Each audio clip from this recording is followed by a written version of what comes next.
महाराष्ट्र सदन घोटाळा प्रकरणामध्ये छगन भुजबळ यांच्यासह निर्दोष सुटका झालेल्या आरोपींना हायकोर्टाची नोटीस। एका महिन्यामध्ये अंजली दमानिया यांच्या याचिकेवरती भूमिका स्पष्ट करा, हायकोर्टाचे निर्देश।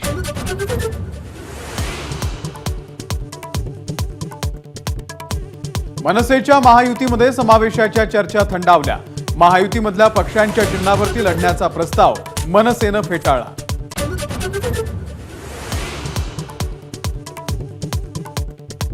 महाराष्ट्र भाजपनं नाव न सुचवल्यानं शिर्डीमधून उमेदवारी मिळाली नाही। माझा कट्ट्यावरती रामदास आठवले यांचं वक्तव्य।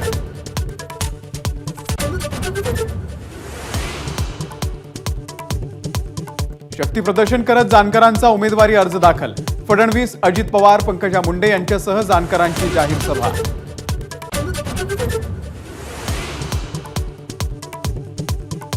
गेल्या 2.5 महिन्यांपासून मला टॉर्चर केलं। नाना पटोले यांचा प्रकाश आंबेडकरांवरती प्रत्यक्ष निशाणा। योग्य वेळी योग्य उत्तर देऊ, पटोलेंचं वक्तव्य।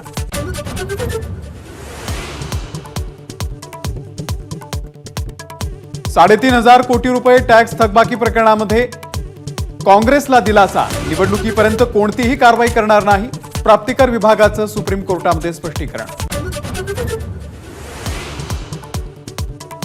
महावितरणच्या वीज दरामध्ये आजपासून वाढ। वीज बिलामध्ये सरासरी 7.50% वाढ, तर व्यावसायिक LPG सिलेंडर 30 रुपयांनी स्वस्त।